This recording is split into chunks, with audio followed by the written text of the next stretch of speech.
Professor of Medicine at Stanford University, Dr. Jay Bhattacharya, joins me. Good evening, sir. And just before I get going, I want to say that my husband represents some people who have been censored by Twitter. Not you, but just full disclosure going into your interview and the whole discussion of this topic. So let me turn to you now, sir. What happened to you? So I've been on Twitter for about a year or so. I'm a co-author of an alternative policy proposal for managing the pandemic called the Great Barrington Declaration that said, look, we shouldn't be closing schools, and we should be focusing protection on vulnerable elderly people for managing the pandemic. I wrote it in October 2020, and I joined Twitter in 2021. And I actually had some success on Twitter, lots of followers fairly quickly. I'm a professor at Stanford, but also, I noticed there was some upper limit or something was happening where it was like often like there would be this weird behavior on Twitter that my tweets just wouldn't get the attention I thought that they otherwise would get. I mean, it wasn't a big deal to me. I could get my message out other ways, but on the other hand, it was very odd. I tried to apply for verification 3 times. Verification is, you get the blue check on Twitter that says like, look, you're all official. As I said, I'm a professor at Stanford. I thought it would be easy to get that. But I was turned down without a comment 3 times. So I just kept going. Last night I learned that I had been put on a Twitter blacklist. That somehow my thoughts and writings were so controversial that Twitter deemed it so that people shouldn't see my writings and thoughts. Without telling me, on a blacklist. I thought blacklists were a thing of the past in the United States. I'm still surprised that they have such a thing. That was like a relic of the 1950s or something. And you talk about that, the fact that they didn't even tell you, it's called shadow banning, and then you sort of, you don't know what's happening, you just sort of knows. I find that actually almost the most outrageous part about that. They didn't have the courage to call you and say, listen, doctor, we don't like what you're texting or tweeting or whatever. They didn't have the courage to do that, and they're doing this sort of behind closed doors.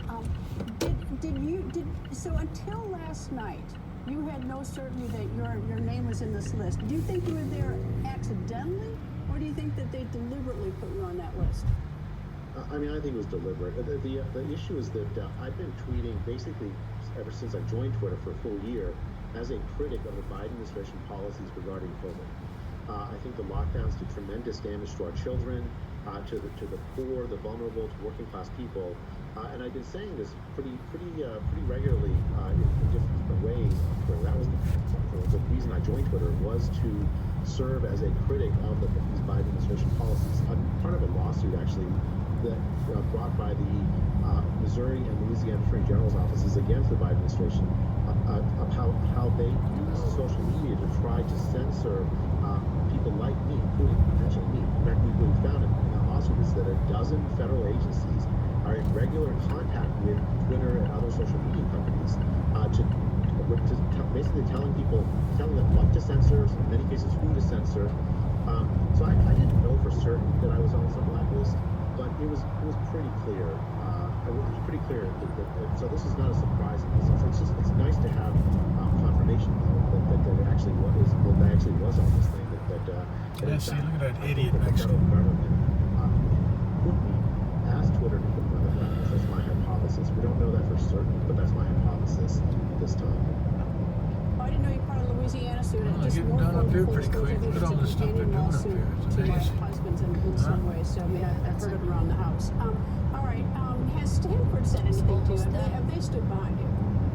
No, Stanford said nothing. Sure, doing a lot from Stanford about this. And Stanford is actually just generally been such a big critic of these lockdown policies. I faced tremendous difficulties at Stanford. I've been a Stanford professor for 20-some years. It's been a hostile work environment. Up until 2 years ago, if you asked me, does Stanford have academic freedom? I always said yes. I have not felt anything like academic freedom for the past 3 years at Stanford. It's been very, very difficult to even get my views heard at Stanford. There have been attacks on the campus, both physical physical threats of physical violence, just these reputational attacks, and no support at all from the. This asshole behind me is in a hurry. Speed limit is 55. I'm going 60, and he's going. Come on. Just hold conversations among people who disagree. really Look at this idiot. learn from each other. What do you teach at Stanford?